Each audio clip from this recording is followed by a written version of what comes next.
Պարոն Մանասյան, անցնող տարին թերևս լավագույն առիթն է անցածն ամփոփելու, ետադարձ հայացք գցելու, անցյալից հետևություններ անելու, ինչու՞ չէ նաև մեր սխալների վրա նոր բաներ սովորելու։ Ամփոփումը իր մեջ մեծ խորհուրդ ունի, ամփոփման խորհուրդը կատարվում է նրանում, որ մարդը պիտի նայի առաջ,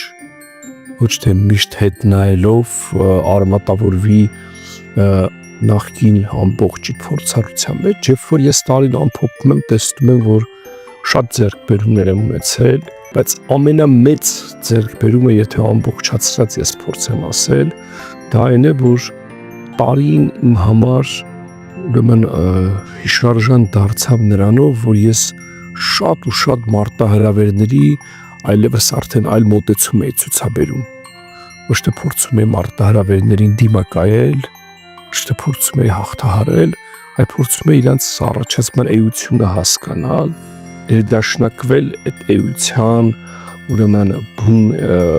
իրականության հետ եւ դրանով ավելի սահուն ընթանալ եւ այդ մարտահրավերները ժամանակի ընթացքում ես ինձ համար դարձրեցի նաեւ հաջողության ուղեկիցներ։ Ամանորը նաեւ մանկություն տեղափոխվելու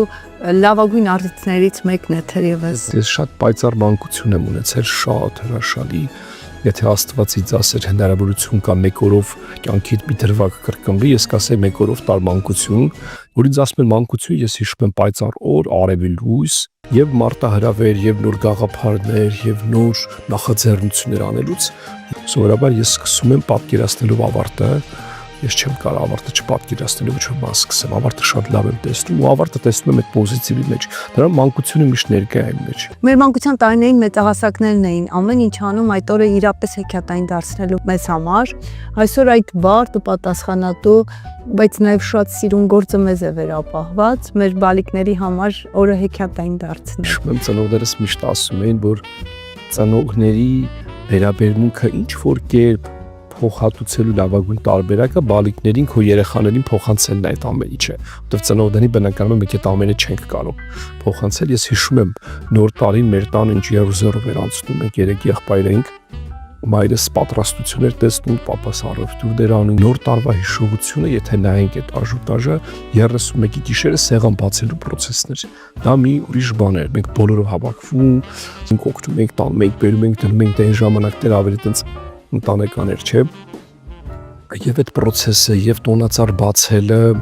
փոքրիկ տոնածառ ունեինք, ամեն անգամ հավաքում էինք եղբայրներով, ամեն տարի նույն խաղալիքներն էր, ես հիշում եմ, 1-2 նոր խաղալիք էր ավելանում, բայց ունեինք մեր սիրած խաղալիքները, որ ամեն տարի այդ գեղեցիկ չէ, հիմա ես հիշում եմ կապույտ գույնի աստղիկներով փայլփլուն սիրուն խաղալիքներ կար,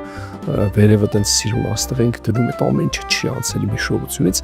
եւ ուզում եմ նման էմոցիաները փոխանցեմ իմ երեխաներին, բայց ավելի շատ տարիների ընթացքում նոր տարվա խորհուրդն են փոխանցելու, որը իմ համար նորոգվելու խորհուրդ է։ Նոր տարի, որ ասում են, ես հասկանում եմ նորոգվել։ Հնից ինչ կա, ինչ լավը կա վերցնում ես քեզ հետ, ինչ սպիներ, դժվարություններ, բարդություններ մնացել է, դրանք նորոգում ես եւ անցնում ես առաջ, գտնում ես նոր տարի, որովհետեւ Սուրբ Ծննդյան հետ էլ է դա կապված։ Սուրբ Ծնունդն է նորոգման պես մի բան։ Աշխարհի համար կխնդրեմ մի քիչ կարող է շաբլոն խոսքեր լինի, բայց խաղաղություն դա կարևոր է, բայց խաղաղություն մարդկանց հոգիներում, որտեղ աշխարհի խաղաղությունը անդորը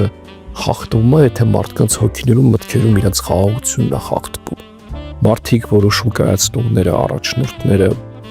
լիդերները, եթե խաղաղ լինեն իրենց հոգում եւ մտքում, աշխարհում հաստատ խաղաղություն կլինի։ Մաղթում եմ, որ խաղաղություն լինի բոլորի մտքերում, դաշնակություն լինի, արժեք ապրեն, որ ասում են դրախտը երկրի վրա է։ Դրախտը այստեղ է, եթե մարդիկ կարողանան իսկապես հասկանալ երկրի տված բոլոր առավելությունները, դրախտը այստեղ է։ Գործնական աշխարհում հնարավոր չի դու մի տարի ոչինչ չանես, հաջորդ տարի ինչ որ առաջընթաց ունենաս, մենք այսպես ահուսերա կառուցելով ենք գնում, ու ես ասում եմ անպայման մաղթեմ գործարար աշխարհին, իմ գործընկերներին, որ հստակ դնեն իրենց նպատակները եւ կարողանան այդ նպատակներին հասնելու ուղիները արդեն մշակեն, տեսնեն, որովհետեւ մենք առաջ ենք գնում, եթե ունենք նպատակ։ Եթե չունենք նպատակ, մենք դառնում ենք հանգամանքների զոհ, իրադարձություններին արձագանքող ինչ-որ գերություններ, կազմակերպություններ, բայց դա ոչ մի առաջընթաց չի ապահովում։ Մեր երկիրը իսկապես բարեկեցիկ, առաջատար, ազդեցիկ դարձնելու համար առաջինը մենք ինքներս մեր տեղում պետք է մեր գործը կազմակերպենք այնպես, որ մեր ոլորտում ունենք առաջատար, ազդեցիկ, բարեկեցիկ եւ այդպիսով նաեւ երկրին օգնենք, գործարարների մենակ խորհուրդ կտամ, որ նպատակներ դրեք եւ ամենակարևորը մեծ նպատակներ դրեք, որպեսզի հասնեք ավելին, քան դուք այս պահի մտածում եք։ Ուզում եմ, որ այս ամանորը սիրո մի մեծ փունջ նվիրի բոլորիս։ Սիրենք, շատ սիրենք իրար։ Սիրո պակասից է ծնվում անտարբերությունը, ատելությունը։ Սիրո պակասից է ծնվում դավաճանությունը։ Սիրո պակասից են ծնվում պատերազմները, իսկ սերը սիրով է վարձատրվում։ Սերը բաժանելուց ավելի է զորանում, ուժեղանում, ավելի է շատանում։ Սեր ու ջերմություն բոլորիս ընտանիքներում։